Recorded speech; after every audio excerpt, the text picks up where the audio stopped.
నమస్తే రమగారు. నమస్తే జయ. రమగారు, మనకి ఆంజనేయ స్వామి అనగానే సింధూరం గుర్తొస్తుంది. ఓన్లీ ఆయనకే ప్రత్యేకం. మనం ఆ కలర్ ఇంకెక్కడా చూడం.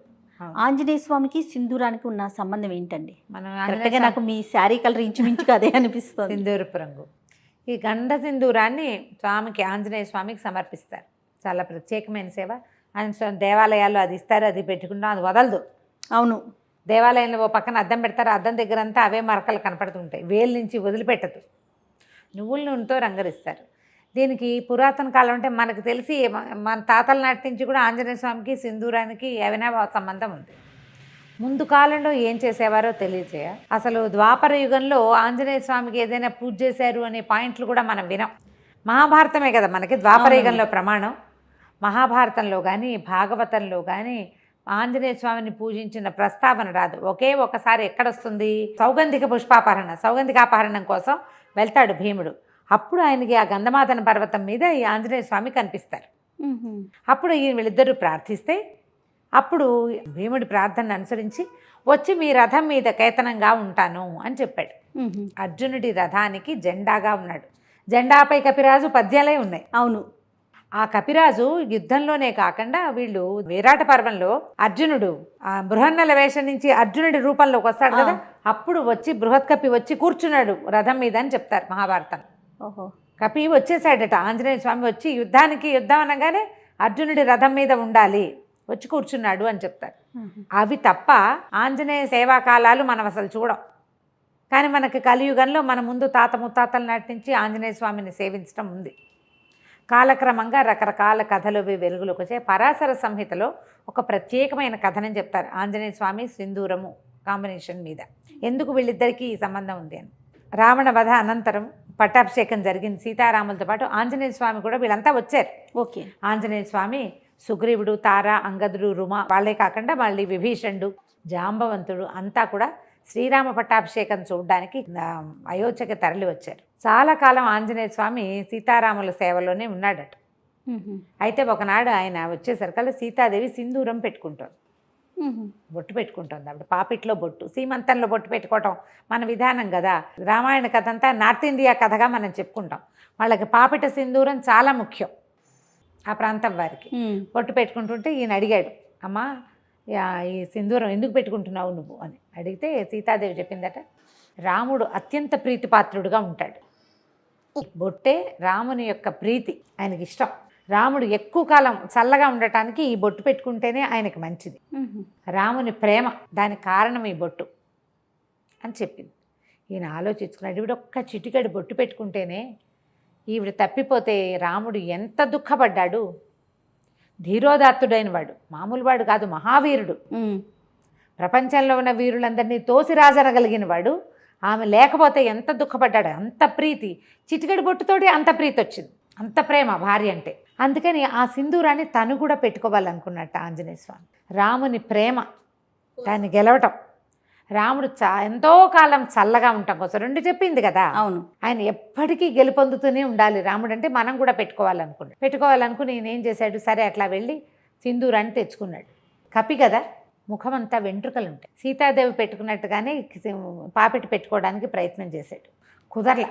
ఇదంతా హెయిర్ ఉంటుంది, కుదరలేదు. సరే ఏమనుకున్నాడు, ఎట్లా రాలిపోతుంది ఇది, ఆవిడ పెట్టుకుంటే ఉందే, నేను పెట్టుకుంటే ఎందుకు లేదు, రాలకుండా ఉండాలంటే ఏం చేయాలని నువ్వుల నూనె కలిపాడట. అందులో కలిపిన తర్వాత ముఖం మీద పెట్టుకున్నాడు, నుదుటి మీద పెట్టుకున్నాక ఆయనకు అనిపించింది, ఒక్క చిటికెడు ధరిస్తేనే సీతాదేవి అంటే ఆయనకి పంచప్రాణాలు కదా, శరీరం అంతా ధరిస్తే రాముడికి ఇంకా ప్రీతిపాత్రుడిని అవుతాను నేను అనిపించింది. మొత్తం సింధూరాన్ని ఒళ్ళంతా అలదుకున్నాడట. ఆ స్వరూపంతో రాముడికి కనపడడానికి సభాస్థలికి వెళ్ళాడు. వెళ్ళేసరికల్లా అందరూ నవ్వారు చూస్తే. వాళ్ళంతా సభలో ఎంతమంది ఉన్నారు, అయోధ్యాపురవాసులంతా ఉంటారు, ఇంకా సామంతులు వాళ్ళు వీళ్ళు చాలామంది ఉన్నారు. ఈయన సంబంధించిన వాళ్ళు కూడా, ఆంజనేయుడికి సంబంధించిన జనం కూడా చాలామంది ఉన్నారు. ఏమిటి వేషం హనుమ అని రాముల వారు అడిగితే అప్పుడు ఏం చెప్పాడంటే, చిటికెడు సింధూరం సీతాదేవి ధరిస్తేనే ఆమె నీకు అత్యంత ప్రీతిపాత్రాలైంది కదా, అందుకని నీ ప్రీతిని పొందడానికి నేను సింధూరం పట్టించుకున్నాను స్వామి అని చెప్పాడు. ఆ మాటకి చాలా సంతోషించాడట శ్రీరాముడు. ఎవరైతే ఆంజనేయుడికి సింధూరం పెడతాడో వాడు నాకు అత్యంత ప్రీతిపాత్రుడు. ఏ ఇంట్లో ఆంజనేయుడికి సింధూరాన్ని ఇస్తారో వాళ్ళ ఇంట్లో నేను ఉంటాను. రాముడు మనతోటి ఉంటే ఏమిటి, తక్కువేమి మనకు రాముడు ఒక్కడుండు వరకు అన్నారు త్యాగరాజు. ఆయన ఉంటే ఏమీ తక్కువ లేదు, అన్నీ ఉన్నట్టే, సర్వం ఉన్నట్టే, భగవంతుడు మనతోటి ఉండటం. దాంతో అప్పటి నుంచి ఆంజనేయ స్వామికి సింధూరం ఇవ్వటం ఒక పద్ధతిగా మారింది. ఆయనకి సింధూరం ఎక్కించడం అనేది ఒక సేవ ఉంటుంది. మంగళవారాలు కొన్ని దేవాలయాల్లో స్వామికి సింధూరం మొత్తం పట్టిస్తారు. ఏవైనా ఆర్థిక సమస్యల్లో ఉన్నవాళ్ళు, ఒక తెలియని కారణాలతోటి ఇబ్బంది పడతారు. అంతా వ్యాపారం నడుస్తుంటుంది, ఏవో ఇబ్బందులు వస్తాయి, పిల్లలు పెళ్ళిళ్ళు కుదురుతాయి, ఏవో ప్రాబ్లమ్స్ వస్తాయి, అన్నీ బాగానే ఉంటుంది, ఏమిటో ఇబ్బంది, తెలియని కారణాలు ఉంటాయి వాటికి. అవి తీరటానికి సింధూరం ఎక్కించాలంటారు. అవి ఎక్కించడానికి ఏం చేస్తారంటే ఒట్టిగా పొడి సింధూరం కాకుండా దాంట్లో నువ్వుల నూనె కలుపుతారు. నూనె కలిపిన సింధూరం ఇంకా వదిలిపెట్టదు, అందుకే అది జిగురు. అవునవును, జిగురుగా ఉంటుంది కదా. అయితే ఈ గంధ సింధూరము, ఆ సింధూరపు దాన్ని తయారు చేసే రాళ్ల వల్ల ఈ నువ్వుల నూనె కలిపితే కొన్ని చోట్ల మోకాళ్ళ నొప్పులకి వాటికి వైద్యంగా కూడా నార్త్లో వాడతారట. దాన్ని ఎక్కువ కాలం వృద్ధాప్యం రాకుండా ఉంటుంది సింధూరం అలదుకుంటే అని చెప్తారు. కానీ శరీరం అంతా సింధూరం పట్టించుకొని మనం ఎక్కడ ఉంటాం, ఉండలేకపోతాం కదా. కనీసం సంవత్సరానికి ఒకసారైనా ఆంజనేయ స్వామికి ఈ సేవ జరిపిన వాళ్ళు అకాల మృత్యువు దరిచేరదు వాళ్ళని.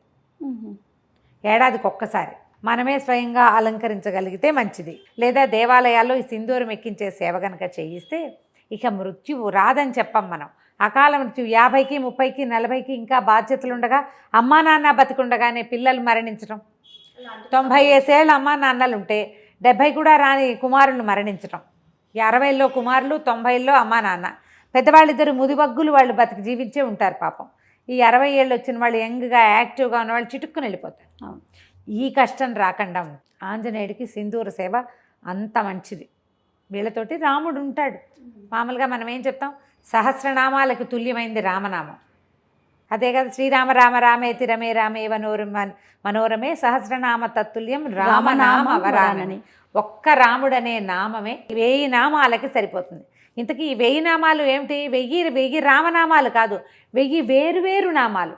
విష్ణువు యొక్క అనంత శక్తిమయాలైన 1000 పేర్లకి ఒక్క రాముడనే పేరు కరెక్ట్ మ్యాచింగ్, దానికి తుల్యమైనది. అలాంటి రాముడు మన పక్కన ఉంటాడు. అందుకని ఆంజనేయ స్వామికి ఈ సింధూరం ఎక్కించడం ఒక పద్ధతిగా మారింది. మనం ఇటీవల కాలం మనకు దగ్గరలో కూడా ఆంజనేయ స్వామికి ఏముంది, ఆయన ప్రతి వీధికి సందుకి దేవాలయాలు ఉంటాయి. అవును, ఫలానా చోటే సింధూరం ఎక్కించాలి అని పెట్టుకోకుండా ఎక్కడ కుదిరితే అక్కడ తమలపాకులతో సేవ చేయించడం. తమలపాకులు ఆకుపూజ చేస్తారు కదా, ఆయన ప్రీతి. తర్వాత ఈ సింధూర సేవ, ఇది కనుక చేయిస్తే చాలా విశేషమైన ఫలితం లభిస్తుంది. తప్పకుండా రమ్మగారు. నమస్తే. నమస్తే.